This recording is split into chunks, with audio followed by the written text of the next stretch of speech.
আজকের পর্বে আমরা হারুন আলাইহিস সালামের জীবনী নিয়ে আলোচনা করব ইনশাআল্লাহ। সাইয়েদনা হারুন আলাইহিস সালাম তিনি ছিলেন সাইয়্যিদিনা মুসা আলাইহিস সালামের সহোদর ভাই বা আপন ভাই। হারুন আলাইহিস সালাম ছিলেন সাইয়েদনা মুসা আলাইহিস সালামের চেয়ে বয়সে 3 বছরের বড়। আল্লাহ তাআলা সূরাতুল ফুরকানের 35 নম্বর আয়াতে ইরশাদ করেছেন, ওয়ালাকাদ আতাইনা মুসাল কিতাবা ওয়া জাআলনা মাআহু আখাহু হারুনা ওয়াজিরা। অর্থাৎ আমি মুসাকে তাওরাত কিতাব দান করেছি আর তার পাশাপাশি তার ভাই হারুনকে মুসার সহকারী হিসেবে আমি দিয়েছি, অ্যাসিস্ট্যান্ট হিসেবে দিয়েছি। সূরা ফুরকানের এই আয়াত থেকে বোঝা গেল সাইয়েদনা হারুন আলাইহিস সালাম ছিলেন বেসিক্যালি মুসা আলাইহিস সালামের অ্যাসিস্ট্যান্ট বা সহকারী। সূরাত মারইয়ামে আল্লাহ তাআলা ইরশাদ করছেন, ওয়া ওয়াহাবনা লাহু মির রাহমাতিনা আখাহু হারুনা নাবিয়্যা। অর্থাৎ আল্লাহ তাআলা আমি নিজ অনুগ্রহে তার জন্য তার ভাই হারুনকে নবী রূপে দান করেছি। এবং সাইয়েদনা হারুন আলাইহিস সালামের নবী হওয়ার প্রেক্ষাপটটা মূলত ছিল মুসা আলাইহিস সালামের আবেদনের প্রেক্ষিতে। সাইয়েদনা মুসা আলাইহিস সালাম আল্লাহ তাআলার কাছে আবেদন করেছিলেন যে, হে আল্লাহ, আপনি আমার ভাই হারুনকে আমার সহকারী বানান, আমার সাথে সাথে তাকেও নবুয়ত দান করুন। সেই আবেদন বা নিবেদনের প্রেক্ষিতে আল্লাহ তাআলা সাইয়েদনা হারুন আলাইহিস সালামকে নবী হিসেবে কবুল করেছেন।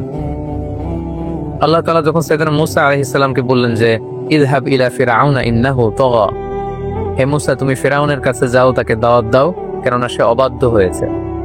তখন মুসা আলাইহিস সালাম বললেন, ক্বালা রাব্বি ইশরাহ লি সাদরি, হে আল্লাহ আপনি আমার হৃদয়কে প্রশস্ত করে দিন, ওয়া ইয়াসসির লি আমরি আমার কাজকে সহজ করে দিন, ওয়াহলুল উকদাতাম মিন লিসানি আমার জিহ্বায় যে জড়তা আছে জড়তা আপনি দূর করে দিন, ইয়াফকাহু কওলি যাতে করে লোকজন আমার কথা বুঝতে পারে, ওয়াজআল লি ওয়াজিরাম মিন আহলি, হে আল্লাহ আমার ফ্যামিলির মধ্যে থেকে একজনকে আমার সহকারী আপনি বানান, হারুনা আখি উশদুদ বিহি আজরি ওয়া আশরিকহু ফি আমরি, আর সেই সহকারীটাকে আমার ভাই হারুন, তাকে আপনি আমার সহকারী বানান, আমার সাপোর্টার বানান, এবং আশরিকহু ফি আমরি তাকে আমার কাজের অংশীদার বানান, অর্থাৎ তাকেও আপনি নবুয়ত দান করুন। আল্লাহ তাআলার কাছে সাইয়েদনা মুসা আলাইহিস সালাম যখন এই আবেদন করলেন, আল্লাহ তাআলা বললেন, ক্বালা ক্বাদ উতিতা সু'লাকা ইয়া মুসা, হে মুসা your request is granted, your request is accepted, তোমার আবেদন বা নিবেদনকে অ্যাকসেপ্ট করা হলো, গ্রহণ করা হলো। এবং সাইয়েদনা মুসা আলাইহিস সালামের নিবেদনের প্রেক্ষিতে আল্লাহ তাআলা তার ভাই হারুনকেও আলাইহিস সালামকে নবী বানিয়ে দিলেন। সূরা কসস আল্লাহ তাআলা বলছেন, সাইয়েদনা মুসা আলাইহিস সালাম আবেদন করে বলেছিলেন, ওয়া আখি হারুনু হুয়া আফসাহু মিন্নি লিসানা, অর্থাৎ হে আল্লাহ আমার ভাই হারুন আমার চেয়ে বেশি eloquent, Harun is more fluent and eloquent than me in speech, বক্তব্য দানের ক্ষেত্রে আমার ভাই হারুন আমার চেয়ে বেশি ফ্লুয়েন্ট। কারণ আমরা জানি যে মুসা আলাইহিস সালামের মুখে কিছুটা জড়তা ছিল, আর যিনি দাওয়াতি কাজ করবেন তার মুখে জড়তা থাকলে দাওয়াতের মেসেজকে পৌঁছে দেওয়াটা বেশ কঠিন। এজন্য তিনি বললেন, হুয়া আফসাহু মিন্নি লিসানা, হে আল্লাহ আমার ভাই হারুন আমার চেয়ে বেশি বাগ্মী, বেশি সুস্পষ্ট ভাষায় কথা বলতে পারে। ফাআরসিলহু মাই রিদা আন ইউসাদ্দিকুনি, তাই তাকে আমার সহকারী হিসেবে আপনি পাঠান, সে আমাকে সাপোর্ট করবে। তাহলে আমরা বুঝতে পারলাম যে হারুন আলাইহিস সালাম স্বাভাবিকভাবে তিনি নবী হননি, বরং ওনার ভাই মুসা আলাইহিস সালামের আবেদনের প্রেক্ষিতে আল্লাহ তাআলা মুসা আলাইহিস সালামের সহকারী বা অ্যাসিস্ট্যান্ট হিসেবে অথবা সাপোর্টার হিসেবে তার আপন ভাই হারুন আলাইহিস সালামকে নবুয়ত দান করেছিলেন। সাইয়েদনা মুসা আলাইহিস সালাম যখন তাওরাত কিতাব রিসিভ করবার জন্য তুর পাহাড়ে যাবেন, তখন তিনি ওনার উম্মত বনি ইসরাইলকে দেখভাল করবার জন্য সাইয়েদনা হারুন আলাইহিস সালামকে দায়িত্ব দিয়ে গিয়েছিলেন।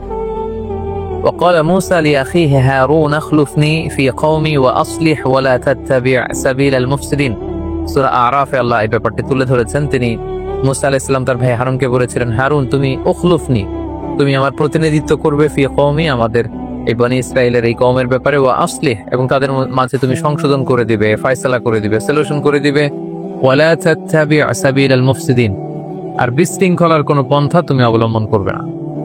অর্থাৎ আমি চলে যাচ্ছি তাওরাত কিতাব রিসিভের জন্য, সেখানে 30 দিন, পরবর্তীতে আল্লাহ তাআলা আরো 10 দিন বাড়িয়ে 40 দিন ওনাকে ধ্যানমগ্ন থাকতে বলেছেন, ইতিকাফ অবস্থায় থাকতে বলেছেন। এই 40 দিনের জন্য তুমি বনি ইসরাইলের দেখভাল করবে, এই বলে তিনি সাইয়েদনা হারুন আলাইহিস সালামকে দায়িত্ব দিয়ে, বনি ইসরাইলকে দেখাশোনার দায়িত্ব দিয়ে তিনি তুর পাহাড়ে চলে যান তাওরাত কিতাব রিসিভ করবার জন্য। মুসা আলাইহিস সালাম যখন হারুন আলাইহিস সালামকে দায়িত্ব দিয়ে তাওরাত রিসিভের জন্য তুর পাহাড়ে চলে গেলেন, এর মধ্যে একটি চমকপ্রদ একটি ঘটনা ঘটলো, যেটি কালামুল্লাহ মাজিদ আল্লাহ তাআলা সুস্পষ্টভাবে বর্ণনা করেছেন। ব্যাপারটা ছিল এরকম, বনী ইসরায়েলের মধ্যে সামিরি নামে একজন ব্যক্তি ছিল, যে প্রকৃত অর্থে ছিল একটু কপটতার অধিকারী। তার মনের মধ্যে কুটিলতা ছিল, সে লোক দেখানোর জন্য ঈমান এনেছিল, মূলত সে ছিল মুনাফিক। আল্লাহ তাআলা যখন বনী ইসরায়েলকে উদ্ধারের জন্য মুসা আলাইহিস সালামকে বললেন, হে মুসা, আজ রাতেই তুমি ফেরাউনের কবল থেকে বাঁচবার জন্য বনী ইসরায়েলকে নিয়ে ফিলিস্তিন অভিমুখে চলে যাও। ঠিক সেই মুহূর্তে সবাই সাইয়েদনা মুসা আলাইহিস সালামের সাথে রওনা হল। কিন্তু তার আগে বনী ইসরায়েলের প্রত্যেকে, মিশরীরা যাতে করে সন্দেহ করতে না পারে, প্রত্যেক প্রতিবেশী মিশরীর কাছে যে বনী ইসরায়েলরা বলেছিল যে আমাদের একটা ধর্মীয় উৎসব আছে, এই ধর্মীয় উৎসবে অংশগ্রহণ করবার জন্য আমাদের কিছু স্বর্ণালঙ্কার দরকার, তো তোমাদের কাছে যে সমস্ত স্বর্ণালঙ্কার গুলো আছে সেগুলো আমাদেরকে তোমরা ধার দিতে পারো। বনী ইসরায়েলের প্রত্যেকে তার প্রতিবেশী মিশরী লোকদের কাছ থেকে এই স্বর্ণগুলো তারা নিয়ে সেদিন রাতে মুসা আলাইহিস সালামের সাথে প্যালেস্টাইন অভিমুখে রওনা হলো। মাঝখানে লোহিত সাগর আল্লাহ তাআলা পার করে দিলেন, ফেরাউন ধ্বংস হয়ে গেল। এই ঘটনাগুলো আমরা শুনেছি সাইয়েদনা মুসা আলাইহিস সালামের পর্বে। তিহ প্রান্তরে সবাই যখন অবস্থান করলো, সাইয়েদনা মুসা আলাইহিস সালাম যখন তাওরাত আনতে গেলেন, সামিরি ভাবলো এটাই তো মহা সুযোগ, এই বনী ইসরায়েলকে যদি মিসগাইড করতে হয় এখনই হচ্ছে, this is the high time to misguide বনী ইসরায়েল। সামিরি যেটা করেছিল, মুসা আলাইহিস সালাম যখন বনী ইসরায়েলকে নিয়ে লোহিত সাগর পার হচ্ছিলেন, তখন তাদেরকে সেফগার্ড দিয়ে নিয়ে যাবার জন্য আসমান থেকে আল্লাহ তাআলা সাইয়েদনা জিবরাইল আলাইহিস সালামকে পাঠিয়েছিলেন, যে জিবরাইল তুমি যাও, আমার নবীর মুসার সাহস বাড়ানোর জন্য তুমিও সাথে সাথে পার হও। ঘোড়ায় চড়ে সাইয়েদনা জিবরাইল আলাইহিস সালাম তখন মুসা আলাইহিস সালামের সাথী হয়েছিলেন। তামিরি পেছন থেকে খেয়াল করলো যে কে যেন আসমান থেকে ঘোড়ায় চড়ে মুসা আলাইহিস সালামের সাথে করে যাচ্ছে, এবং সেই ঘোড়ার পায়ের খুর জমিনের যেখানেই লাগছে সেই জায়গার ঘাসগুলো, লতাপাতাগুলো সজীব শ্যামল হয়ে বড় হয়ে উঠছে। তামিরি ভাবলো যে এটা তো সাধারণ কোনো ব্যাপার নয়। ঘোড়ার পায়ের খুর যেখানে যেখানে লেগেছে, সামিরি সেখান থেকে কিছু মাটি নিয়ে একটা ছোট্ট প্যাকেটের মধ্যে রেখে দিয়েছিল, এবং সে মনে মনে প্ল্যান করেছিল এই মাটি দিয়ে আমি কখনো কোনো সুযোগ পেলে বনী ইসরায়েলকে মিসগাইড করার চেষ্টা করব। তার সেই সময়টি, সুযোগটি যখন আসলো, যখন সামিরি দেখলো যে আমার কাছে সেই মাটিটি সংরক্ষিত আছে, আর মুসা তো এখন বনী ইসরায়েলের মাঝে নেই, তিনি তো তুর পাহাড়ে তাওরাত আনবার জন্য গিয়েছেন, তখন তিনি বনী ইসরায়েলদেরকে ডেকে বলতে আরম্ভ করলেন, হে বনী ইসরায়েল, তোমরা যে সেই মিশরীদের কাছ থেকে স্বর্ণালঙ্কার গুলো এনেছিলে, এগুলো তো তোমাদের স্বর্ণ নয়, এগুলো তোমাদের কাছে রাখা জায়েজ হবে না, এগুলো সব বিসর্জন দিতে হবে। আমি বিশাল একটি গর্ত করছি, সবাই এই গর্তের মধ্যে স্বর্ণগুলো নিক্ষেপ করো। আগুন জ্বালিয়ে স্বর্ণগুলোকে একেবারে মেল্টিং করে গলিয়ে স্তূপ করা হবে। আল্লাহর নবী মুসা আলাইহিস সালাম যখন ফিরে আসবেন, উনি ফয়সালা দিবেন এই স্বর্ণের ব্যাপারে কি হবে, কারণ এগুলো তো তোমাদের স্বর্ণালঙ্কার নয়, তোমরা কি করে তোমাদের কাছে এটা রাখছো। সামিরির কথা শুনে বনী ইসরায়েলের সবাই মিলে স্বর্ণালঙ্কার গুলো এনে এনে বিশাল গর্তের মধ্যে, স্তূপের মধ্যে ফেলতে আরম্ভ করলো। আগুন জ্বালিয়ে দেয়া হলো, স্বর্ণালঙ্কার গুলো গলাতে শুরু করা হলো। সবাই যখন ফেলছে, সামিরিও তখন হারুন আলাইহিস সালামকে ডেকে বললেন যে হে আল্লাহর নবী হারুন, আমার স্বর্ণগুলো আমি এখানে ফেলবো, কিন্তু শর্ত হচ্ছে আপনি একটু আল্লাহ তাআলার কাছে দোয়া করবেন যে আমার মনে যে ইচ্ছা, আল্লাহ তাআলা যেন ইচ্ছাটা পূরণ করে। হারুন আলাইহিস সালাম ভেবেছিলেন নিশ্চয়ই তার মনে কোনো ভালো ইচ্ছাই আছে, তিনি সরল মনে আল্লাহর কাছে দোয়া করলেন যে আল্লাহ, সামিরের ইচ্ছা আপনি পূর্ণ করুন। সামিরি তখন তার কাছে রাখা স্বর্ণালঙ্কারের সাথে ওই যে জিবরাইল আলাইহিস সালামের ঘোড়ার পায়ের খুর যে মাটিতে লেগেছিল, ওই মাটির বালি সে স্বর্ণের মধ্যে, স্বর্ণের স্তূপের মধ্যে নিক্ষেপ করল, এবং নিক্ষেপ করার সাথে সাথে সামিরি মনে মনে বলেছিল যে পুরো স্বর্ণালঙ্কার থেকে একটা গরুর বাছুর যেন উৎপন্ন হয়, এবং সে স্বর্ণালঙ্কার নিক্ষেপ করার সাথে সাথে সেখান থেকে পুরো স্বর্ণ থেকে একটা ছোট্ট বাছুরে রূপান্তরিত হলো, এবং সেই বাছুরটি হাম্বা হাম্বা রব শুরু করে দিল। সবাই দেখে তো অবাক যে যে স্বর্ণগুলোকে গলিয়ে ফেলা হয়েছিল সেখান থেকে বাছুর আসলো কোত্থেকে, আর এই বাছুরের মুখ থেকে হাম্বা হাম্বা রব আসলো কোত্থেকে। সামিরি বললো এটাই তো আমার বড় সুযোগ। সামিরি সবাইকে মিসগাইড করার জন্য বললো, দেখো মুসা আলাইহিস সালাম 30 দিনের জন্য সময় নিয়ে গিয়েছিল তুর পাহাড় থেকে তাওরাত নিয়ে আসবে, আজকে 40 দিন হয়ে যাচ্ছে মুসা আসে না, সে তো আল্লাহকে হারিয়ে ফেলেছে। এর কারণ আল্লাহ তাআলা তো তুর পাহাড়ে নেই, আল্লাহ এখানে চলে আসছে। সামিরি বনী ইসরায়েলকে বলতে আরম্ভ করলো, দেখো স্বর্ণ দিয়ে বানানো ছোট্ট বাছুরের ভেতর থেকে তো কখনো আওয়াজ আসার কথা না, কিন্তু এই বাছুরটি হাম্বা হাম্বা করে আওয়াজ করছে। সবাই অবাক হয়ে গেল। তখন সামিরি বলতে আরম্ভ করলো, এটাই তোমাদের রব, মুসা আলাইহিস সালাম তোমাদের রব আল্লাহকে খুঁজে পাচ্ছেন না, এখানেই আল্লাহ তাআলা চলে এসেছেন, তোমরা এটার পূজা করো। সামির এই কথায় বিভ্রান্ত হয়ে বনি ইসরায়েলের হাজার হাজার লোক এই বাছুরটিকে পূজা করতে লাগলো। সাইয়েদনা হারুন আলাইহিস সালাম এখানে বাদ সাধলেন, তাদেরকে থামতে বললেন, কিন্তু কেউ থামলো না, বরং হারুন আলাইহিস সালামকে হত্যা করার জন্য সবাই চেষ্টা শুরু করলো। ঠিক এই মুহূর্তে সাইয়েদনা মূসা আলাইহিস সালাম আসলেন। এসে তিনি অত্যন্ত রেগে গেলেন। রেগে দেখলেন যে বনি ইসরায়েল তো মিসগাইডেড হয়ে গিয়েছে। তার ভাই হারুন আলাইহিস সালামের দাড়ি চেপে ধরলেন, চুল টেনে ধরলেন, দাড়ি এবং চুল টানতে টানতে তিনি জিজ্ঞেস করলেন যে হারুন, তোমার কত বড় সাহস? আমি তোমাকে নবুয়তের দায়িত্ব আল্লাহর কাছ থেকে নিয়ে দিলাম এবং আমার পরবর্তীতে তোমাকে প্রতিনিধি করে গেলাম, আর তুমি কি করলে? তাওহীদের উপর প্রতিষ্ঠিত বনি ইসরায়েলকে তুমি গোমরা করে দিলে। তারা কিভাবে এই মূর্তি পূজার সাথে সম্পৃক্ত হলো? জবাব দাও। সাইয়েদনা মূসা আলাইহিস সালাম অত্যন্ত রেগে গেলেন। সাইয়েদনা হারুন আলাইহিস সালাম বললেন, প্রিয় ভাই, আপনি আমার দাড়ি ধরে টানবেন না, আপনি আমার চুল ধরে আমাকে অপমান করবেন না। আমি তাদেরকে বলেছি, তারা আমাকে হত্যা করতে উদ্যত হয়েছে। আমাদের বনি ইসরায়েলের মধ্যে যেন দলাদুলি না হয়ে যায়, এজন্য আমি খুব বেশি বাধা দেইনি। আপনি এখন ফয়সালা করুন। এই পুরো ঘটনাটি আল্লাহ তাআলা কালামুল্লাহ মাজিদের সূরাতুল আরাফের মধ্যে, সূরাতুত তাহার মধ্যে আল্লাহ তাআলা উল্লেখ করেছেন। আল্লাহ তাআলা বলছেন, ওয়ালাকাদ ক্বালা লাহুম হারুন মিন ক্বাবলু ইয়া কওমি ইন্নাকুম ফুতিনতুম বি। বনি ইসরায়েল যখন কথা না শুনে শিরকের কাজ শুরু করে দিল, ছোট্ট বাছুরটির পূজা শুরু করে দিল, হারুন আলাইহিস সালাম বললেন যে তোমরা ফিতনায় পড়ে যাচ্ছ হে বনি ইসরাইল, ওয়া ইন্না রাব্বাকুমুর রহমান, তোমাদের রব তো একজন, সে দয়াময় মেহেরবান আল্লাহ। ফাত্তাবিউনি ওয়া আতিউ আমরি, তোমরা আমার আনুগত্য করো, আমার অনুসরণ করো। তখন বনি ইসরাইল বলল, ক্বালু লান নাবরাহা আলাইহি আকিফিনা হাত্তা ইয়ারজিআ ইলাইনা মূসা। না হে হারুন, আমরা থামবো না যতক্ষণ না তোমার ভাই মূসা তাওরাত নিয়ে না আসে, আমরা থামবো না। সাইয়েদনা মূসা আলাইহিস সালাম অত্যন্ত রেগে গেলেন। ওয়ালাম্মা রাজাআ মূসা ইলা কওমিহি গাদবানা আসিফা, প্রচন্ড রেগে মেগে আগুন হয়ে তিনি এসে তার ভাইকে ধরলেন এবং বললেন, ক্বালা ইয়া হারুন মা মানাআকা ইয রাআইতাহুম দাল্লু, তুমি চাক্ষুষ, তোমার চোখে তাদেরকে গোমরা হতে দেখে ওদেরকে আটকালে না কেন? আমি কি তোমাকে দায়িত্ব দিয়ে যাইনি?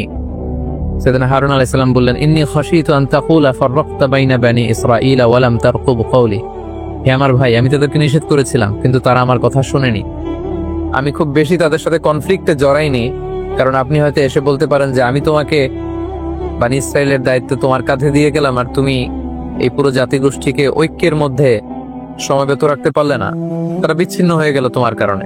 এই ভয়ে বনি ইসরায়েলের ঐক্য যাতে নষ্ট না হয়, আমি শিরকি কাজ দেখেও তাদের সাথে বিরোধে জড়াইনি। সম্মানিত সুধী, ঠিক এই প্রেক্ষাপটের মধ্য দিয়ে সামিরির এই কূট চাল এবং কূট তৎপরতার মাধ্যমে সর্বপ্রথম এই পৃথিবীতে গোবৎস পূজার এই প্রেক্ষাপটটি তৈরি হয়। এবং তারপর থেকে আমরা জানি যে পৃথিবীর নানা ধর্মে, নানা জাতিগোষ্ঠীর মধ্যে গরুর পূজা বা গরুর বাচ্চার পূজা, গোবৎস পূজার বিভিন্ন রীতি বা রেওয়াজ কিন্তু আমরা দেখি। সাইয়েদনা মূসা আলাইহিস সালাম অত্যন্ত রাগান্বিত হলেন। সামিরীকে তিনি শাস্তি দিলেন। তিনি সামিরীকে বললেন যে হে সামিরী, তোমার জন্য আল্লাহ তাআলার পক্ষ থেকে শাস্তি হচ্ছে যে কিয়ামত পর্যন্ত তুমি বলবে লা মিসাস। অর্থাৎ কেউ যখন সামিরীর কাছে যেত, সামিরীর গায়ের মধ্যে হাত দিলে সামিরীর গায়ের মধ্যে জ্বর চলে আসতো, অথবা সামিরী কাউকে টাচ করলে সামিরীর গায়ে জ্বর চলে আসতো। সাইয়েদনা মূসা আলাইহিস সালাম সেই স্বর্ণ দিয়ে তৈরি বাছুরটিকে টুকরো টুকরো করে সাগরের মধ্যে ভস্ম করে জ্বালিয়ে ভাসিয়ে দিলেন এবং সামিরীকে বললেন যে কিয়ামত পর্যন্ত তোর শাস্তি হচ্ছে আমার এই তাওহীদের উপর প্রতিষ্ঠিত বনি ইসরায়েলের মধ্যে শিরকের বীজ রোপণের কারণে, শিরক ছড়িয়ে দেওয়ার কারণে তোমার জন্য শাস্তি হচ্ছে। কিয়ামত পর্যন্ত তুমি বলবে লা মিসাস। সে কারোর সাথে বসতে পারতো না, কারোর সাথে উঠতে পারতো না, কারো গায়ের সাথে সামিরীর গা লাগলেই সামিরীর গায়ে জ্বর চলে আসতো। সামিরী কাউকে টাচ করলেও তার গায়ে জ্বর চলে আসতো। মৃত্যুর আগ পর্যন্ত এই শাস্তি আল্লাহ তাআলা সামিরীর জন্য অবধারিত করেছিলেন। এবং যারা সামিরীর সাথে একাত্মতা পোষণ করে বনি ইসরায়েলের মধ্যে শিরকে উস্কে দিয়েছিলেন, তাদেরকে আল্লাহ তাআলা মৃত্যুদণ্ড দিয়েছেন। এবং আল্লাহ তাআলা যারা সামিরীর কথায় কান দিয়ে শিরকে লিপ্ত হয়েছিল তাদেরকে মৃত্যুদণ্ডের শাস্তি দিয়েছিলেন। আল্লাহ তাআলা বলেছেন, ফাকতুলু আনফুসাকুম, তোমরা নিজেরা নিজেদেরকে হত্যা করো। এই হত্যার মধ্যে দিয়ে এই পৃথিবীতে তোমাদের প্রায়শ্চিত্ত হবে এবং এই পৃথিবীতে তোমাদের এই শাস্তি দেয়া হলো। সম্মানিত শুধু ঠিক এইভাবে সাইয়েদনা মূসা আলাইহিস সালামের অনুপস্থিতিতে সাইয়েদনা হারুন আলাইহিস সালামকে যখন দায়িত্ব দিয়ে মূসা আলাইহিস সালাম তাওরাত কিতাব আনতে গিয়েছিলেন, ঠিক তখন বনি ইসরায়েলের মধ্যে সর্বপ্রথম গোবৎসের পূজা এই পৃথিবীতে শুরু হয়। সম্মানিত সুধী, গত পর্বে আমরা মূসা আলাইহিস সালামের ব্যাপারে বিস্তর আলোচনা শুনেছিলাম। মূসা আলাইহিস সালামের ব্যাপারে আল্লাহ তাআলা অনেক অনেক ইনফরমেশন আমাদেরকে জানিয়েছেন, কিন্তু তার বিপরীতে তুলনামূলকভাবে হারুন আলাইহিস সালামের ব্যাপারে যে কয়েকটি প্রেক্ষাপট এবং ঘটনা প্রবাহ আমি আপনাদের সামনে তুলে ধরলাম, এগুলো ছাড়া আর কোনো কিছুই আল্লাহ তাআলা আমাদের জন্য তুলে ধরেননি। তাই আমরা সরাসরি এখন হারুন আলাইহিস সালামের সংক্ষিপ্ত জীবনী থেকে আমাদের জন্য কি কি শিক্ষা রয়েছে সেদিকে চলে যাব। প্রথম যে লেসনটি আমরা হারুন আলাইহিস সালামের জীবনী থেকে পাই সেটা হচ্ছে দাওয়াতি কাজে বাগ্মিতা খুব জরুরি। যারা দাওয়া অ্যাক্টিভিটির সাথে জড়িত তাদের ফ্লুয়েন্সি থাকতে হয় মুখে, তাদের খুব এলোকুয়েন্ট হতে হয়, ফ্লুয়েন্ট হতে হয়। কারণ মূসা আলাইহিস সালামের মুখে জড়তা থাকার কারণে তিনি আল্লাহকে বললেন, আল্লাহ আপনি যে ফেরাউনের কাছে যে আমাকে দাওয়াত দিতে বলছেন, এত বড় রাজা, এত বড় কিং, তার আশেপাশে তার সভাসদ বর্গ, তার সৈন্য সামন্ত, এই বিশাল রাজ দরবারে যে আমার তো মুখে জড়তা, আমি কি করে এই সুন্দর করে তাওরাতের কথা আমি পৌঁছাবো? আমার মুখের জড়তার কারণে আমার কথা তো হয়তো ফেরাউন বুঝবে না।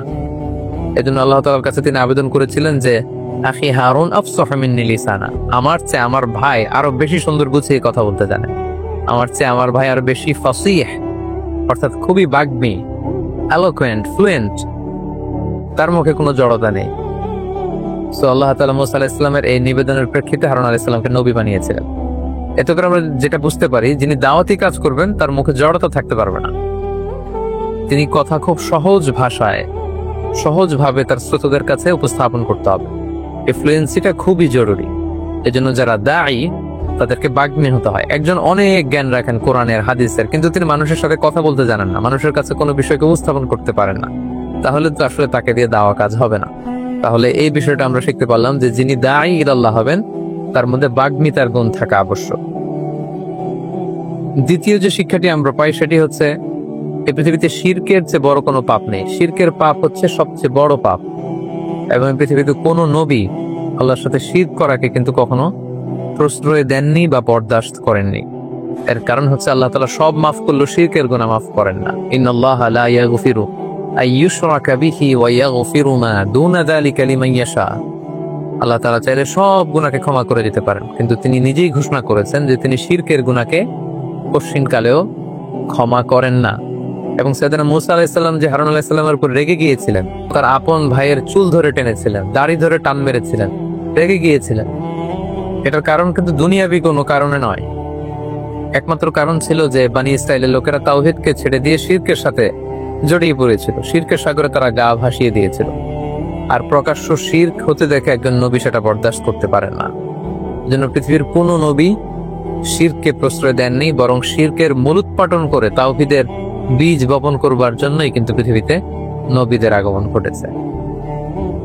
3 নম্বরে যে শিক্ষাটি আমরা পাই সেটা হচ্ছে মর্যাদায় বড় বনাম বয়সে বড়, দুটা কিন্তু এক বিষয় নয়। একটা হচ্ছে বয়স হওয়া আর একটা হচ্ছে বড় হওয়া। এটা বাধ্যতামূলক নয় যে কেউ বয়সে বড় হলে তিনি মর্যাদায়ও বড়, এমনটা নাও হতে পারে। যার প্রমাণ হিসেবে কিন্তু আমরা দেখতে পাই যে হারুন আলাইহিস সালাম ছিলেন বয়সে বড়, মূসা আলাইহিস সালামের 3 বছরের বড়। মূসা আলাইহিস সালাম ছোট, কিন্তু মূসা আলাইহিস সালামের মর্যাদা ছিল বেশি। হারুন আলাইহিস সালাম বয়সে বড়, কিন্তু মর্যাদায় ছিলেন তিনি ছোট। তার সুন্দর প্রমাণ আমরা সাহাবাদের মধ্যেও দেখতে পাই। আল্লাহ রাসূল সাল্লাল্লাহু আলাইহি ওয়াসাল্লামের চাচা আব্বাস ইবনে আব্দুল মুত্তালিবকে একবার জিজ্ঞেস করা হয়েছিল যে আনতা আকবার আম রাসূলুল্লাহ সাল্লাল্লাহু আলাইহি ওয়াসাল্লাম, হে রাসূল সাল্লাল্লাহু আলাইহি ওয়াসাল্লামের চাচা, কে বড়, আপনি বড় নাকি রাসূল সাল্লাল্লাহু আলাইহি ওয়াসাল্লাম বড়? তো যিনি জিজ্ঞেস করেছিলেন ওনার ইচ্ছে ছিল যে আসলে বয়সে কে বড় এটা জানা। তো আব্বাস ইবনে আব্দুল মুত্তালিব উনি বলবেন যে আমি বড় বয়সে, এটা ওনার পছন্দ হচ্ছিল না। এটা কেমন উনি ভাবছিলেন যে এটা কিছুটা দাম্ভিকতা বা বেয়াদবি হয়ে যেতে পারে। তখন তিনি চমৎকার একটি হাম্বল ওয়েতে একটা উত্তর দিয়েছিলেন। তিনি বলেছিলেন হুয়া আকবর মিন্নি, রাসূল সাল্লাল্লাহু আলাইহি ওয়াসাল্লাম আমার চেয়ে বড়। কারণ রাসূলুল্লাহ সাল্লাল্লাহু আলাইহি ওয়াসাল্লামের চেয়ে বড় হতে পারে পৃথিবীতে এমন কেউ নেই, তার চেয়ে বড় হওয়া সম্ভব নয়। তিনি উত্তরে বলেছিলেন হুয়া আকবর মিন্নি, রাসূল সাল্লাল্লাহু আলাইহি ওয়াসাল্লাম আমার চেয়ে বড়, ওয়া আনা ওয়ালিদতু ক্বাবলা, কিন্তু আমি জন্মেছি আগে। সুবহানাল্লাহ, কতটা বিনয় তারা পেশ করেছেন, কতটা বিনয় তারা দেখিয়েছেন তাদের কথায়, তাদের আচরণে। তিনি বলেছেন রাসূল সাল্লাল্লাহু আলাইহি ওয়াসাল্লাম বড়, কিন্তু আমি জন্মেছি আগে। এতে করে আমরা বুঝতে পারি বয়সে কেউ বড় হলে মর্যাদায়ও সে বড় হবে এমনটা নাও হতে পারে। হয়তো বয়সে কেউ ছোট, কিন্তু আল্লাহ তাআলার কাছে মর্যাদায় সে অনেক বড়, এমনটাও কিন্তু ঘটতে পারে, যেটা আমরা সাইয়েদনা মুসা আলাইহিস সালাম এবং সাইয়েদনা হারুন আলাইহিস সালাম, এই যে সহোদর ভাই, তাদের মধ্যে কিন্তু আমরা এটা লক্ষ্য করেছি যে হারুন আলাইহিস সালাম বয়সে বড়, কিন্তু মুসা আলাইহিস সালাম তিনি মর্যাদায় ছিলেন বড়। 4 নম্বরে যে ব্যাপারটা আমরা শিখতে পারি সেটা হচ্ছে কোনো নেশনের মধ্যে, কোনো জাতিগোষ্ঠীর মধ্যে তাদের ঐক্যে ফাটল ধরানোটা অনেক বড় অন্যায়। বিশেষ করে মুসলিম উম্মার কথা যদি আমরা বলি, আল্লাহ তাআলা বলেছেন ওয়ালা তাফাররাকু উদখুলু ফিস-সিলমি কাফা, আল্লাহর রজ্জুকে তোমরা আঁকড়ে ধরো, তোমরা বিচ্ছিন্ন হয়ো না, তোমরা তোমাদের ঐক্যকে নষ্ট করো না। বরং ইসলাম আমাদেরকে শিখায় যে কি করে আমরা আমাদের ইউনিটিকে আরো মজবুত করব, স্ট্রেংথেনিং দ্য ইউনিটি। ঐক্যকে কিভাবে মজবুত করা যায়, ঐক্যটাকে কি করে বজায় রাখা যায়, ইউনিটি যাতে নষ্ট না হয়, ইউনিটি যাতে আমরা নষ্ট না করি, এই ব্যাপারে ইসলাম আমাদেরকে শিখিয়েছে। এই ব্যাপারটাও কিন্তু আমরা হারুন আলাইহিস সালামের জীবনী থেকে সুস্পষ্টভাবে দেখতে পাই, কারণ তিনি একজন নবী হয়েও দেখতে পেলেন যে তার উম্মতরা শিরক করছে, কিন্তু তিনি ওই অর্থে বাধা দেননি। তিনি শুধু বলেছেন যে তোমরা আমার আনুগত্য করো, কিন্তু তারা যখন হারুন আলাইহিস সালামের কথা শোনেননি, হারুন আলাইহিস সালাম তখন তার নিজের অনুসারীদেরকে নিয়ে তাদের উপর ঝাঁপিয়ে পড়েননি বা আক্রমণ করেননি, অথবা সরাসরি কোনো কনফ্লিক্টে যাননি। কেন যাননি? তিনি ভেবেছিলেন আমি শিরক থেকে তাদেরকে বাঁচাতে না পারলেও আমি এই জাতিগোষ্ঠীর ঐক্যটা ধরে রাখি, ইউনিটি যাতে নষ্ট না হয়। কারণ আমার ভাই এসে যদি দেখে যে বানি ইসরাইল এমনিই শততা বিভক্ত জাতি, তাদের মধ্যে 12টা গোষ্ঠী ছিল, তারা যদি বিভিন্ন ভাগে ভাগ হয়ে যায়, এটা সবচেয়ে বড় সমস্যা হবে।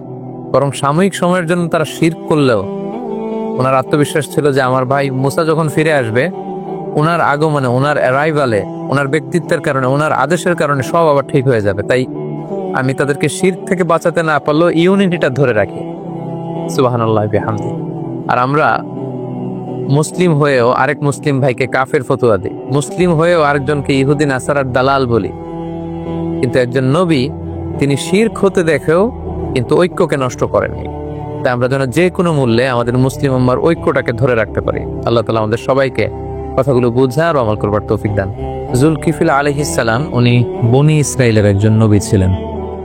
কোন ঐতিহাসিকগণ উল্লেখ করে থাকেন যে তিনি সাইয়েদনা আইয়ুব আলাইহিস সালামের সন্তান ছিলেন, যেমনটি আল বিদায়া ওয়ান নিহায়া গ্রন্থে উল্লেখ হয়েছে। তাছাড়াও কোনো ঐতিহাসিক বলেছেন যে তিনি নবী ছিলেন না, বরং তিনি নেককার লোক ছিলেন, একজন সৎ লোক ছিলেন। কিন্তু এই কথাটি গ্রহণযোগ্য কোনো মত নয়। ইবনু কাসির আলাইহি রহমা তিনি তারজি দিয়েছেন বা তিনি উল্লেখ করেছেন যে সাইয়েদনা যুলকিফল আলাইহিস সালাম উনি মূলত নবীই ছিলেন, কারণ সূরাতুল আম্বিয়াতে নবীদের সাথে করে আল্লাহ তাআলা যুলকিফল আলাইহিস সালামের নামটি উল্লেখ করেছেন। আল্লাহ তাআলা সাইয়েদনা যুলকিফল আলাইহিস সালামকে সিরিয়ার দামেস্ক এলাকাতে নবী করে প্রেরণ করেছেন। কালামুল্লাহ মাজিদে অর্থাৎ পবিত্র কুরআনুল কারীমে যে সমস্ত নবীর আলোচনা খুবই সংক্ষিপ্তভাবে উল্লেখ হয়েছে, তন্মধ্যে থেকে যুলকিফল আলাইহিস সালাম অন্যতম। কালামুল্লাহ মাজিদে উনি কোথায় এসেছেন, কোন জাতিগোষ্ঠীর কাছে নবী হয়ে এসেছেন এবং ওনার সাথে ওনার উম্মতদের কি ঘটেছে, ওনাকে আল্লাহ কোনো কিতাব দিয়েছেন কিনা, কোনো মুজিজা দিয়েছেন কিনা, এই ব্যাপারে কিছুই তিনি উল্লেখ করেননি। কেবলমাত্র আল্লাহ তাআলা 2টি সূরার 2টি আয়াতে যুলকিফল আলাইহিস সালামের নামটি কেবলমাত্র 2বার উল্লেখ করেছেন। যেমন সূরাতুল আম্বিয়ার 86 নম্বর আয়াতে আল্লাহ তাআলা উল্লেখ করছেন ওয়া ইসমাঈলা ওয়া ইদরিসা ওয়া যুলকিফল কুল্লুম মিনাস সাবিরিন, অর্থাৎ ইসমাঈল আলাইহিস সালাম, ইদ্রিস আলাইহিস সালাম আর যুলকিফল আলাইহিস সালাম, আল্লাহ তাআলা বলছেন তারা প্রত্যেকেই ছিলেন সাবিরিন, অর্থাৎ ধৈর্যশীল। এরপর আল্লাহ তাআলা বললেন ওয়া আদখালনাহুম ফি রাহমাতিনা, আমি তাদের সবাইকে আমার রহমতের বলয়ে, আমার দয়ার বলয়ে আমি তাদেরকে বেষ্টিত করেছি। ইন্নাহুম মিনাস সালিহিন, আর তারা ছিলেন নেককার, সৎকর্ম পরায়ণশীল। তাহলে এই একটি আয়াত আমরা পেলাম। আবার সূরা সদের 48 নম্বর আয়াতে আল্লাহ তাআলা যুলকিফল আলাইহিস সালামের নামটি আরো একবার উল্লেখ করেছেন। সেখানে আল্লাহ তাআলা বলছেন ওয়াজকুর ইসমাঈলা ওয়াল ইয়াসা ওয়া যুলকিফল ওয়া কুল্লুম মিনাল আখিয়ার, অর্থাৎ হে নবী আপনি আপনার কিতাবে ইসমাঈলের কথা, ইয়াসা একজন নবী ছিলেন তার কথা, এবং যুলকিফল তাদের কথা আপনি উল্লেখ করুন। ওয়া কুল্লুম মিনাল আখিয়ার, তারা প্রত্যেকে ছিলেন শ্রেষ্ঠ মানবদের অন্তর্ভুক্ত।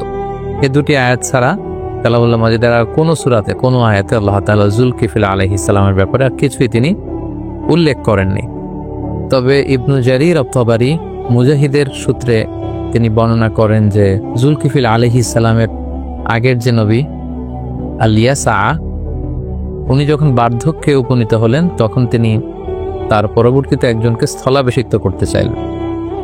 এই উদ্দেশ্যে তিনি তার সব সাথীদেরকে একত্রিত করে তিনি জিজ্ঞেস করলেন যে আমি তোমাদের মধ্যে 3টি গুণ বিশিষ্ট একজন লোককে চাইব, অর্থাৎ 3টি গুণ আমি উল্লেখ করব, যার মধ্যে 3টি গুণই থাকবে তাকে আমি আমার পরে আমার স্থলাভিষিক্ত হিসেবে নির্ধারণ করব। তিনি বললেন যে তোমাদের মধ্যে কে আছো যে প্রতিনিয়ত সিয়াম পালন করো, সবসময় সিয়াম পালন করো। 2 নম্বর তিনি শর্ত দিলেন যে তোমাদের মধ্যে এমন কে আছে যে সবসময় প্রতি রাতে তোমরা তাহাজ্জুদের সালাত আদায় করো, এবং তোমাদের মধ্যে কে আছে যে কখনো কোনো অবস্থাতেই রেগে যায় না। তাহলে 1 নম্বর শর্ত হচ্ছে ইয়াসুমুন নাহার, যে দিনের বেলা রোজা রাখে। 2 নম্বর শর্ত হচ্ছে ইয়াকুমুল লাইল, রাতে কিয়ামুল লাইল করে, তাহাজ্জুদের সালাত পড়ে। 3 নম্বর শর্ত হচ্ছে ওয়ালা ইয়াগদাব, কখনো রেগে যায় না। এই 3টি শর্ত যখন তিনি উল্লেখ করলেন, একজন লোক দাঁড়িয়ে গেল তার সাথীদের মধ্যে থেকে, দাঁড়িয়ে ঈসা আলাইহিস সালামকে বললেন যে আমি এমনটা করি, এই 3টি গুণই আমার মধ্যে আছে। কিন্তু সাইয়েদনা ঈসা আলাইহিস সালাম তার কথাতে খুব একটা আস্থা রাখতে পারলেন না। তার পরের দিন সমাবেশে ঈসা আলাইহিস সালাম একই কথা বললেন তার সাথীদেরকে যে এই 3টি গুণ তোমাদের মধ্যে থেকে যার মধ্যে থাকবে আমার পরে সেই হবে আমার স্থলাভিষিক্ত দাওয়াতি কাজে। তিনি আবার উল্লেখ করলেন, কে আছো দিনে রোজা রাখো, রাতে কিয়ামুল লাইল করো এবং কখনো রেগে যাও না। ঠিক সেই মুহূর্তে সাইয়েদনা জুলকিফিল আলাইহিস সালাম দাঁড়িয়ে বললেন, আমি আল্লাহ তাআলার মেহেরবানিতে এই 3টি কাজই করি। এবং ইয়াসা আলাইহিস সালাম তার এই কথাতে তিনি আশ্বস্ত হলেন, তিনি মুগ্ধ হলেন এবং তিনি ঘোষণা দিলেন যে আমার পরে এই উম্মতের মাঝে দাওয়াতি কাজের জন্য আমি জুলকিফিল, কিফিল শব্দের অর্থ হচ্ছে দায়িত্ব, রেসপন্সিবিলিটি, লায়াবিলিটি, অর্থাৎ আমার পরে এই উম্মার লায়াবিলিটি বা দায়িত্বের জন্য আমি জুলকিফিল, অর্থাৎ তার নামের অর্থই হচ্ছে জুলকিফিল মানে হচ্ছে দায়িত্বশীল, দায়িত্বশীল হিসেবে তোমাকে নির্ধারণ করলাম। এবং পরবর্তীতে আল্লাহ তাআলা সাইয়েদনা জুলকিফিল আলাইহিস সালামকে নবুয়ত দানে তিনি ধন্য করলেন, তাকে নবী হিসেবে আল্লাহ তাআলা মনোনীত করলেন। এই ঘটনাটি তাফসিরে কুরতুবিতে এবং তাফসিরে ইবনে কাসিরে উল্লেখ রয়েছে। আসলে কোরআনের 2টি আয়াত এবং এই ধরনের ঘটনাগুলো ছাড়া সাইয়েদনা জুলকিফিল আলাইহিস সালামের ব্যাপারে নির্ভরযোগ্য তথ্যসূত্রে সমৃদ্ধ কোনো কথা বা কোনো ঘটনা বা কোনো কিছুই আর খুঁজে পাওয়া যায় না। এবং অনেক ঐতিহাসিকগণ উল্লেখ করেছেন যে ফিলিস্তিনের নাবলুস শহরে জুলকিফিল আলাইহিস সালাম তিনি ইন্তেকাল করেছেন, সেখানে ওনার কবর। আবার কোনো কোনো ঐতিহাসিকগণ বলেছেন যে ইরাকে তাকে দাফন করা হয়। সম্মানিত শুধু এই ছিল সাইয়েদনা জুলকিফিল আলাইহিস সালামের ব্যাপারে কোরআন থেকে প্রাপ্ত কিছু কথা। এ পর্যায়ে আমরা যদি সংক্ষেপে ওনার জীবনী থেকে আমরা কি লেসন নিতে পারি সেটা যদি আমরা উল্লেখ করি, তাহলে প্রথমে আমরা বলবো যে আল্লাহ তাআলা কেবলমাত্র কোরআনের 2টি সূরায় ওনার নামটি কেবল 2বার উল্লেখ করেছেন, এবং সেখানে আল্লাহ তাআলা কয়েকজন নবীর সাথে ওনার নাম উল্লেখ করে তিনি বলেছেন তারা প্রত্যেকেই ছিল কুল্লুম মিনাস সাবিরিন, অর্থাৎ তাদের প্রত্যেকেই ধৈর্যশীল ছিলেন। তার মানে নবীদের একটা গুণ হচ্ছে তারা সব সময় ধৈর্য ধারণ করতেন। সাইয়েদনা জুলকিফিল আলাইহিস সালামের ব্যাপারেও এটা বলা হয়েছে যে তিনি ধৈর্যশীল ছিলেন। পৃথিবীর প্রত্যেকটি নবী ছিলেন অত্যন্ত ধৈর্যশীল, ওনারা বিপদে ধৈর্য ধরতেন, হতাশ হতেন না, হাল ছেড়ে দিতেন না, কাবু হয়ে পড়তেন না, বরং তারা ধৈর্য ধারণ করতেন। এবং কালামুল্লাহ মাজিদের বিভিন্ন সূরাতে আল্লাহ তাআলা আল্লাহ রাসূল সাল্লাল্লাহু আলাইহি সাল্লামকে ধৈর্য ধারণের নির্দেশনা দিয়েছেন। তিনি বলেছেন, ওয়াসবির আলা মা ইয়াকুলুন, হে নবী, মক্কার কুরাইশরা আপনার ব্যাপারে যে সমস্ত মিথ্যা প্রোপাগান্ডা ছড়াচ্ছে, যাই বলুক না কেন আপনি বিচলিত হবেন না নবী, আপনি ধৈর্য ধারণ করুন। ওয়াসবির আলা মা ইয়াকুলুন, ওরা যাই বলুক আপনি কিন্তু ধৈর্য হারা হবেন না, ধৈর্য ধারণ করুন। তাহলে সাইয়েদনা জুলকিফিল আলাইহিস সালামের জীবনী থেকে প্রথম শিক্ষাটা পেলাম যে নবীরা হচ্ছে ধৈর্যশীল। সো আমাদেরকেও বিপদে ধৈর্য ধারণ করার অভ্যাসটা গড়ে তুলতে হবে। 2 নম্বর যেই গুণাবলী আমরা ওনার জীবনী থেকে পাই সেটা হচ্ছে আল্লাহ তাআলা বলেছেন যে কুল্লুম মিনাস সালিহিন, তারা প্রত্যেকেই ছিলেন সৎ কর্ম সম্পাদনকারী। পৃথিবীর প্রত্যেকটা নবী কিন্তু ছিলেন সালেহিন, সৎ কর্মপরায়ণ ব্যক্তিত্ব ছিলেন তারা। এবং আল্লাহ তাআলা যত জায়গায় মুমিনদেরকে জান্নাত দান করবেন আল্লাহ তাআলা বলেছেন যে তারা জান্নাত পাবে ওয়াল্লাযীনা আমানু ওয়া আমিলুস সালিহাত। ঈমানের সাথে কিন্তু আল্লাহ তাআলা আমলে সালেহকে যুক্ত করেছেন। শুধু আপনি বিশ্বাস আনলেন আল্লাহ তাআলার উপর, কিন্তু এরপরে কোনো নেক কাজ করলেন না, সৎ কাজ করলেন না, কোনো আমলে সালেহ করলেন না, তাহলে কিন্তু সেই ঈমানের কোনো দাম রইল না। এজন্য আমাদেরকে সৎ কর্ম পরায়ণশীল হতে হবে। এটা আমরা সাইয়েদনা যুলকিফল আলাইহিস সালামের জীবনী থেকে পাই। সবশেষে আল্লাহ তাআলা বলেছেন যে তারা হচ্ছে the best people in the world, the best human being এবং চুজেন পার্সোনালিটি, আল মুস্তাফাইন আল আখিয়ার, কুল্লুম মিনাল আখিয়ার। যে নবীদের কথা তিনি উল্লেখ করেছেন সেখানে যুলকিফল আলাইহিস সালামের নাম উল্লেখ করে তিনি বলেছেন যে তারা হচ্ছে the best people ever in the world. পৃথিবীতে নবীদের চাইতে শ্রেষ্ঠ মানুষ আর হতে পারে না, এবং তারা হচ্ছেন চুজেন বাই আল্লাহ। আল্লাহ তাআলার বাণী গোটা বিশ্বে ছড়িয়ে দেবার জন্য বাণী বাহকের দায়িত্ব নিয়ে তারা পৃথিবীতে এসেছেন, এবং ওনার নামই হচ্ছে দায়িত্বশীল। যুলকিফল, আমরা বলেছি যে আল কিফিল শব্দের অর্থ হচ্ছে দায়িত্ব, এবং যুলকিফল শব্দের অর্থ হচ্ছে দায়িত্বশীল। তার মানে সব নবীদেরকে কিন্তু আল্লাহ তাআলা রিসালাতের দায়িত্ব দিয়ে এই পৃথিবীতে পাঠিয়েছেন, এবং আমরা প্রত্যেকেই আসলে দায়িত্বশীল। আল্লাহ রাসূল সাল্লাল্লাহু আলাইহি ওয়াসাল্লাম বলেছেন যে কুল্লুকুম রাঈন ওয়া কুল্লুকুম মাসউলুন আন রাইয়াতি, তোমরা প্রত্যেকে দায়িত্বশীল এবং তোমাদের প্রত্যেকের দায়িত্বের ব্যাপারে কিন্তু আল্লাহ তাআলা কিয়ামতের দিন জিজ্ঞেস করবেন। তার মানে সর্বশেষ যে শিক্ষাটা আমরা পেলাম সেটা হচ্ছে নবীরা হচ্ছেন চুজেন, মনোনীত এবং সিলেক্ট করেন সরাসরি আল্লাহ তাআলা, এবং তারা হচ্ছেন the best people, the model. আমরা যদি পৃথিবীতে কাউকে আমাদের মডেল বানাতে চাই, যদি আমরা আমাদের আদর্শ কাউকে বানাতে চাই, অনুকরণীয় ব্যক্তিত্ব হিসেবে কিন্তু আল্লাহ তাআলা নবীদেরকে আমাদের সামনে উপস্থাপন করেছেন। তাই আমরা যেন নবীদের দেখানো পথে চলে আমরা আমাদের জীবনকে, দুনিয়াকে এবং আখিরাতকে যেন সমৃদ্ধ করতে পারি। আল্লাহ তাআলা আমাদের সবাইকে কথাগুলো বুঝার ও আমল করবার তৌফিক দান করুক। হাযা মা ইনদি ওয়াল ইলমু ইনদাল্লাহ আলাইহি তাওয়াক্কালতু ওয়া ইলাইহি উনীব। আসসালামু আলাইকুম ওয়া রাহমাতুল্লাহি ওয়া বারাকাতুহু। সাইয়েদনা ইব্রাহিম আলাইহিস সালাম মজা করে বললেন, বাল ফাআলাহু কাবীরুহুম হাযা, তাহলে তো মনে হচ্ছে বড়টাই ভেঙেছে। অর্থাৎ সবগুলো মূর্তি ভাঙা, বড় মূর্তিটার গায়ে হাত দেওয়া হয়নি, এবং এটার কাঁধে যেহেতু কুঠার, তিনি বললেন হয়তো বড়টাই সবগুলোকে ভেঙে দাঁড়িয়ে আছে। ফাসআলুহুম ইন কানু ইয়ানতিকুন, তোমরা ভেঙে যাওয়া মূর্তিগুলোকে জিজ্ঞেস করছো না কেন? যদি ওরা বলতে পারে যে কারা তাদের উপরে অ্যাটাক করেছে, তাদেরকে জিজ্ঞেস করো। এভাবে উনি যখন যুক্তি দিয়ে তাদের সাথে কথা বললেন, সবাই লজ্জায় কাচুমাচু হয়ে মাথা নিচু করে দাঁড়িয়ে রইল, কারণ কোনো উত্তর তো নেই। ঠিক ওই মোমেন্টে সাইয়েদনা ইব্রাহিম আলাইহিস সালাম তাওহীদের বীজ তাদের হৃদয়ে বপন করার চেষ্টা করলেন। তিনি বললেন, ক্বালা হাল ইয়াসমাউনাকুম ইয তাদউন, কেন এগুলোর পূজা করো? তোমাদের বিপদে পড়ে এগুলোর কাছে যখন কিছু চাও এরা কি শুনতে পায়? আও ইয়ানফাউনাকুম আও ইয়াদুররুন, এগুলো কোনো ক্ষতি করা, উপকার করা, কিছু করার ক্ষমতা কি মূর্তির আছে? বরং আমি যেই রবের ইবাদত করি সেই রবের ইবাদত করো, যিনি হচ্ছে রব্বুল আলামিন, গোটা বিশ্বের রব। আল্লাযী খালাকানি ফাহুয়া ইয়াহদিন, যিনি আমাকে সৃষ্টি করেছেন, আমাকে সঠিক পথ দেখিয়েছেন। আল্লাযী হুয়া ইউতঈমুনি ওয়া ইয়াসকিন, তিনি আমাকে খাওয়ান পান করান, মানে তিনি আমাকে রিজিক দিয়ে থাকেন। ওয়া ইযা মারিদতু ফাহুয়া ইয়াশফিন, আমি যখন অসুস্থ হয়ে যাই তিনি আমাকে হিলিং করেন, তিনি আমাকে রেমেডি দেন, তিনি আমাকে সুস্থ করে দেন, শিফা করে দেন। ওয়াল্লাযী ইউমীতুনি সুম্মা ইউহীন, তিনি হচ্ছেন এমন সত্তা যিনি মৃত্যু দেন আবার জীবন দেন। আল্লাহ তাআলার চমৎকার পরিচয় অল্প কটা বাক্যে তিনি সবার সামনে পৌঁছে দিলেন। এই ঘটনাটি যখন ঘটলো তখন পুরো বাবেল শহরে, এলাকা জুড়ে কানা ঘোষা গুঞ্জন, সবাই বলাবলি করতে আরম্ভ করলো, ইব্রাহিম তো ধর্ম ত্যাগ করেছে, সে নাস্তিক এবং মুরতাদ হয়ে গিয়েছে। এবং এই কানা ঘোষা এবং গুঞ্জরণ ছড়াতে ছড়াতে ঘটনাটি নমরুদ পর্যন্ত যেয়ে পৌঁছল, এবং সেই বাবেল নগরীর শাসক, তিনি গোটা বিশ্বকে কন্ট্রোল করতেন, নিয়ন্ত্রণ করতেন, নমরুদ তার রাজপ্রাসাদে আল্লাহর খলিল সাইয়েদনা ইব্রাহিম আলাইহিস সালামকে ডেকে পাঠালেন। তিনি জিজ্ঞেস করলেন, ইব্রাহিম, তুমি নাকি আলাদা এক রবের ইবাদত করো, কে তোমার রব? সাইয়েদনা ইব্রাহিম আলাইহিস সালাম বললেন, রব্বি আল্লাযী ইউহয়ী ওয়া ইউমীত, আমার রব হচ্ছেন তিনি, তিনি জীবন দেন আবার মৃত্যু দেন। ক্বালা আনা উহয়ী ওয়া উমীত, নমরুদ বলল, তাই তোমার রব জীবন দেয় এবং মৃত্যু দেয়? আমিও তো জীবন দেই এবং মৃত্যু দেই। সাইয়েদনা ইব্রাহিম আলাইহিস সালাম বললেন, কিভাবে তুমি জীবন দাও মৃত্যু দাও, দেখাও তো। নমরুদ তখন জেলখানা থেকে দুজন ফাঁসির দণ্ডপ্রাপ্ত আসামিকে ডেকে নিয়ে আসলেন, এবং তিনি একজনকে সাথে সাথে মৃত্যুদণ্ড কার্যকর করে দিলেন, বললেন একে মৃত্যু দাও, সাথে সাথে তাকে মৃত্যুদণ্ড দেয়া হবে। আরেকজনকে মৃত্যুদণ্ড দিতে যেয়ে তিনি বললেন, থেমে যাও, তাকে ছেড়ে দাও, তাকে ছেড়ে দেয়া হলো, বাঁচিয়ে দেয়া হলো। নমরুদ বলল, ইব্রাহিম, এই তো দেখো, দুজনের, প্রথম জনকে আমি মৃত্যু দিলাম, দ্বিতীয় জনকে আমি জীবন দিলাম, তুমি বলেছো তোমার রব জীবন দেয় এবং মৃত্যু দেয়, আমিও তো জীবন দেই এবং মৃত্যু দেই।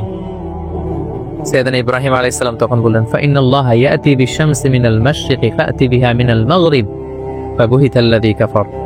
সাইয়েদনা ইব্রাহিম আলাইহিস সালাম বললেন, তাই তুমিও জীবন দাও, তুমিও মৃত্যু দাও, তাহলে শোনো হে নমরুদ, আমার রব প্রতিদিন সকালবেলা পূর্ব দিক থেকে সূর্য ওঠান, পশ্চিম দিকে সেটাকে অস্ত যাওয়ান।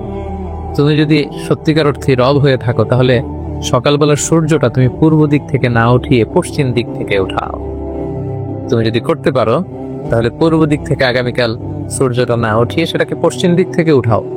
বা বুহিতাল্লা দিকাপা, এটা কখনোই নমরুদের পক্ষে সম্ভব না। সে লাজবাব হয়ে গেল, সে একেবারে চুপ হয়ে গেল, সে জায়গার মধ্যে একেবারে থেমে গেল। সুবহানাল্লাহ, কতটা প্রত্যুৎপন্নমতিতা নিয়ে, উপস্থিত বুদ্ধি নিয়ে একজন নবীকে আল্লাহ তাআলা দাওয়াতি কাজে পাঠিয়েছেন। নমরুদ যখন সাইয়েদনা ইব্রাহিম আলাইহিস সালামের সাথে তর্কে বা ডিবেটে বা কনভারসেশনে হেরে গেল, তখন সে বলল, বিশাল অগ্নিকাণ্ড তৈরি করো, ক্বালুবনু লাহু বুনিয়ানান ফাআলকুহু ফিল জাহিম, বিশাল প্রাচীর নির্মাণ করো, এখানে গাছের গুড়ি দিয়ে লাকড়ি দিয়ে আগুন জ্বালাও এবং এই আগুনে ইব্রাহিমকে নিক্ষেপ করো। ক্বালু হাররিকুহু ওয়ানসুরু আলিহাতাকুম ইন কুনতুম ফাইলিন, বিশাল একটা প্রাচীর নির্মাণ করা হলো। ব্যাবিলন শহরের বড় বড় গাছ কেটে, ডাল কেটে, লাকড়ি এনে, গাছের গুড়ি এনে সেখানে স্তূপ করা হলো, আগুন জ্বালানো হলো। দাউ দাউ করে জ্বলছে সে আগুন, ওই আগুনের কাছে যাওয়া সম্ভব নয়। ফলে সাইয়েদনা ইব্রাহিমকে অনেক দূর থেকে সেখানে থ্রো করা হবে।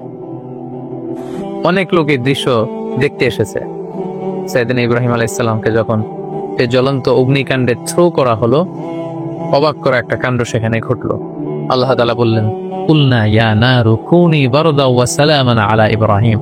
আল্লাহ তাআলা আগুনকে অর্ডার করলেন, হে আগুন, তুমি আমার ইব্রাহিমের জন্য সুশীতল হয়ে যাও, কুনি বারদান, ঠান্ডা হয়ে যাও, ওয়া সালামান আলা ইব্রাহিম, ইব্রাহিমের জন্য তুমি শান্তিপূর্ণ কোমল একটা জায়গা হয়ে যাও। মুহূর্তের মধ্যে সাইয়েদনা ইব্রাহিম আলাইহিস সালামকে যখন ওখানে ফেলা হলো, সাইয়েদনা ইব্রাহিম আলাইহিস সালামের গা ঝলসে যাওয়া তো দূরের কথা, দেহের কোনো অঙ্গ প্রত্যঙ্গ জ্বলে যাওয়া তো দূরের কথা, ওনার গায়ের একটি পশমও পড়েনি। আল্লাহ তাআলা মিরাকুলাসলি, অলৌকিক ভাবে বিশাল এই অগ্নিকুণ্ডটাকে আল্লাহ তাআলা খালিল সাইয়েদনা ইব্রাহিম আলাইহিস সালামের জন্য ফুল বাগান বানিয়ে দিলেন, ফুলের বাগিচা বানিয়ে দিলেন। সাইয়েদনা ইব্রাহিম আলাইহিস সালামের এই ঘটনার পরে অনেক মুফাসসিরিন একরাম বলেন যে আল্লাহ তাআলা মশা পাঠিয়ে নমরুদের মৃত্যু কার্যকর করেছিলেন। তিনি মশা বাহিনী পাঠান, কোন একটি মশা নমরুদের নাকের ভেতর দিয়ে ঢুকে মস্তিষ্কে কামড়াতে শুরু করে এবং সে যন্ত্রণায় অতিষ্ঠ হয়ে নিজেই নিজের মাথায় পেটাতে শুরু করে এবং হাতুড়ি দিয়ে নিজের মাথায় নিজে পেটাতে পেটাতে এভাবেই তার মৃত্যু ঘটে। তাফসিরে তবারিতে এই ঘটনাটি এসেছে এবং অনেক ইসরায়েলি বর্ণনাতে এসেছে, এবং এটা হতে পারে আল্লাহ তাআলা জালিমদের সাথে ঠিক এভাবেই আচরণ করে থাকেন। নমরুদের বিশাল সে অগ্নিকাণ্ড থেকে মুক্তি লাভের পর আল্লাহ তাআলার আদেশে সাইয়েদনা ইব্রাহিম আলাইহিস সালাম ইরাক থেকে প্যালেস্টাইনে তিনি হিজরত করলেন।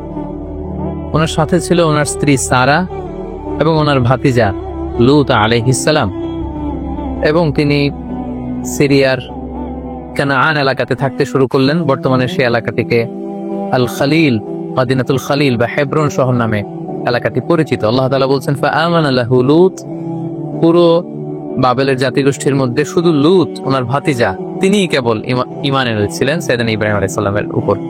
ওয়াকালা ইন্নী মুহাজিরুন ইলা রাব্বি, সাইয়েদনা ইব্রাহিম আলাইহিস সালাম বলেন, আমি এলাকাতে আর থাকবো না, বরং আমি হিজরত করব আল্লাহ তাআলার সন্তুষ্টির জন্য। তিনি চলে গেলেন প্যালেস্টাইনে। সাইয়েদনা ইব্রাহিম আলাইহিস সালাম লূত আলাইহিস সালাম এবং তার স্ত্রী সারাকে নিয়ে ওই এলাকাতে বসবাস শুরু করলেন। ইন দ্য মিন টাইম লূত আলাইহিস সালামকে নবুয়ত দিয়ে আল্লাহ তাআলা জর্ডানের সাদুম এলাকাতে পাঠিয়ে দিলেন। তিনি আর তার স্ত্রী সারা প্যালেস্টাইনে বসবাস করতে শুরু করলেন। কিন্তু দুর্ভিক্ষের কারণে তিনি ফিলিস্তিনেও খুব বেশি সময় থাকতে পারলেন না। তার মানে ওনার মাইগ্রেশন শুরু হলো, হিজরত। ইরাকের বাবেল থেকে হিজরত করে উনি চলে গেলেন ফিলিস্তিনে। এবার ফিলিস্তিনে যেহেতু দুর্ভিক্ষ, সেখানে যেহেতু খাদ্যের অভাব, তিনি খাদ্য সংগ্রহের জন্য ওনার স্ত্রী সারাকে নিয়ে মিশরে চলে গেলেন। সেখানে একটি চমৎকার ঘটনা ঘটেছে যেটি সহিহ বুখারীতে এসেছে। মিশরের তৎকালীন বাদশা ছিল খুবই নারী লোলুপ একজন মদ্যপ শাসক। কোন সুন্দরী নারীকে পেলেই তার সম্ভ্রম হানির জন্য সে বাদশা চেষ্টা করত। আর সে নারীর সাথে যদি ওই নারীর স্বামীকে পাওয়া যেত, স্বামীকে হত্যা করত। আর যদি ভাই বা বাবা থাকতো, ভাই বা বাবাকে ছেড়ে দিত। তো সে রাজার রক্ষীরা সাইয়েদনা ইব্রাহিম আলাইহিস সালামের পথ আটকালেন, জিজ্ঞেস করলেন, সাথে কে? সাইয়েদনা ইব্রাহিম আলাইহিস সালাম বললেন, হাযিহি উখতি, এটা আমার বোন। তো সারা জিজ্ঞেস করলো, আমি তো আপনার বোন না। বোন বললেন যে? সাইয়েদনা ইব্রাহিম আলাইহিস সালাম বললেন, এই ভূখণ্ডে আমি আর তুমি ছাড়া কেউ বিশ্বাসী নেই। মুমিন বা বিশ্বাসী বলতে আমি আর তুমি এই দুজন, আর বিশ্বাসীরা একে অপরের ভাই ভাই বা ভাই বোন, সেই হিসাবে আমি তোমাকে বোন বলে পরিচয় দিয়েছি। সেদিন ইব্রাহিম আলাইহিস সালাম যখন তার স্ত্রী সারাকে বোন বলে পরিচয় দিল, তখন বাদশার রক্ষীরা সৈয়দনা ইব্রাহিম আলাইহিস সালামের কাছ থেকে সারাকে ছিনিয়ে নিয়ে বাদশার কাছ পর্যন্ত পৌঁছে দিল। এবং সারা তখন 2 রাকাত নামাজ পড়ে ওযু করে 2 রাকাত সালাত আদায় করে আল্লাহ তাআলার কাছে দোয়া করলেন, হে আল্লাহ, আমি আপনার উপর ঈমান এনেছি, আপনার রাসূলের উপর বিশ্বাস করেছি, আপনি আমার সতীত্ব, আপনি আমার ইজ্জতকে হেফাজত করবেন। তো সারাকে তখন পেয়ে সেই নারী লুলুপ বাদশা, সে যখন সারার দিকে অগ্রসর হচ্ছিল, আল্লাহ তাআলা এই দোয়ার বরকতে ওই বাদশাকে প্যারালাইজড করে দিলেন, তার হাত পা অবশ হয়ে গেল, সে মাটিতে দুমড়ে মুচড়ে পড়ল। তখন সে বাদশা সারাকে বলতে আরম্ভ করলো যে, হে সারা, তুমি আল্লাহর কাছে দোয়া করো, আল্লাহ যেন এই প্যারালাইজ থেকে, এই পক্ষাঘাত থেকে আমাকে তিনি বাঁচান। তোমার দোয়াতে আমি যদি বেঁচে যাই, তোমাকে তোমার স্বামীকে ছেড়ে দেব। সারা তিনি দোয়া করলেন, আল্লাহ তাআলা এই বাদশাকে সুস্থ করে দিলেন।